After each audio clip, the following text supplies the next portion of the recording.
Hello there and welcome back to another edition of the Hotline Classic Remastered. This time I'm taking a look at the 1972 Lotus Europa. The Lotus Europa. This is probably my favourite classic Lotus because it's just so strange looking. I actually think it's a really good looking car from the front, and then obviously once you get towards the back it goes a bit weird, but I really like that. And this car is fascinating. This car first launched in Gran Turismo 2. That was the first game that it was in the series. I think it returned in 4, and then in Gran Turismo 6 they gave this the premium treatment, and they had two versions of this car with the two completely different powertrains you could have. You could have a Renault engine, and then eventually you could have the Ford twin cam, which would go on to great effect in stuff like the Elan and so on. So, very cool car. I love it. I love the race mod on this as well. I mean, it's technically inspired by a genre that we shall not speak, but you can get it in different colours. This blue and white, I think, looks the best. Awesome car. And I'm hoping it does really well. Classic Lotuses haven't been quick, so I'm hoping this one is. Mid-engine, rear-wheel drive, 304 horsepower, 650 kilos, good power-to-weight ratio, but that hasn't saved some of the other Lotuses. Anyways, this car is going to get 6 laps of the Motorsports and Land track in order to set the best time it possibly can. Our current leader is the Mitsubishi FTO LM Edition. That's at a time of 27.131. The Europa is unlikely to beat that.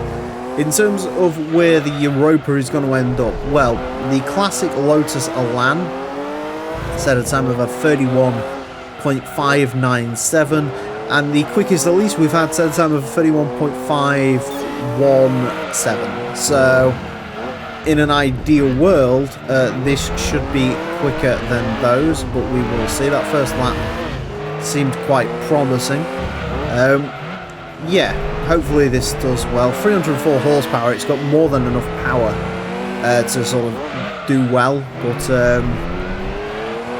it's all in the controllability, which to be honest with you feels pretty darn fine. I'll have to verify that in a second, but this is feeling pretty strong. 31.675 on its first flying lap. That was a lot of overspeed inside that corner. I am actually quite impressed with the way this thing is driving at the moment. Most of these classic Lotuses, and you especially notice this with the Elan and the Elise, they really struggle over the bumps because they're so light. They get sort of bounced around and thrown around a lot. And it's really, wow, okay, 30.950. This is quite possibly legitimately quick.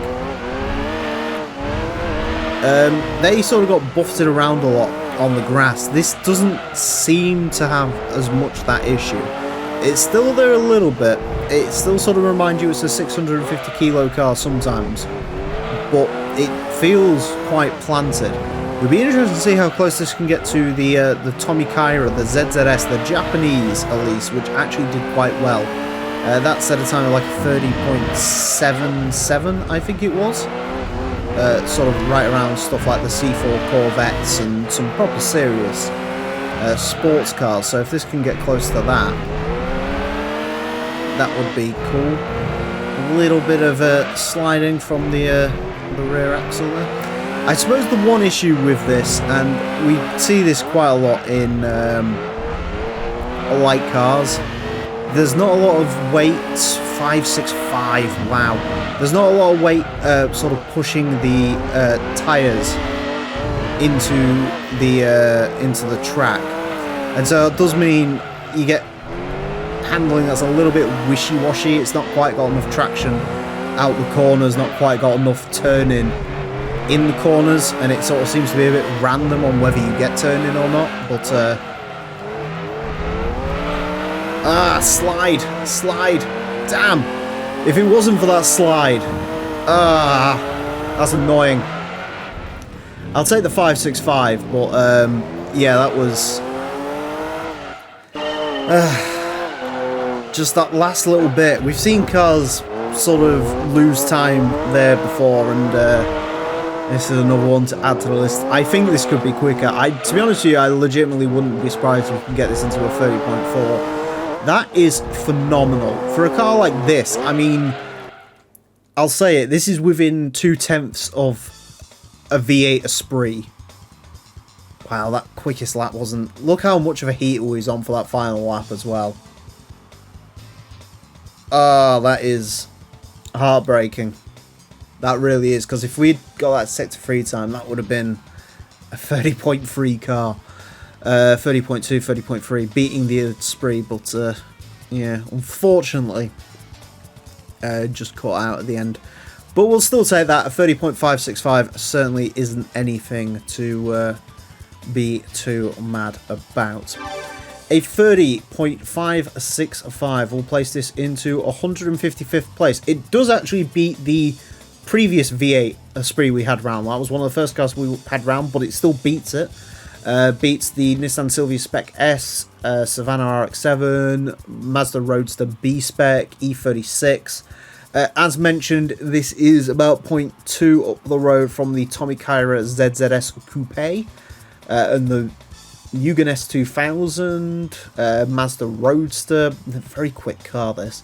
Again, loses out slightly to the Lancia Stratos, which is actually quite a direct competitor for this, but the Stratos was significantly faster. So slightly slower than that, slower than a Silvia Spec R, Mitsubishi GTO, Vectra. I do think, realistically, this could have been sort of 30.4. I don't know if this would have quite got to like 30.3 to be able to knock off the Sport 350. But it wasn't far off. This is a fantastic car, and I highly recommend you give this a go because, yeah, phenomenal car. Just a shame, just missed out just an inch. Damn it. Anyways, that is it for this episode. Thank you all very much for watching. Join me next time when I will be driving something completely different. Until then, farewell.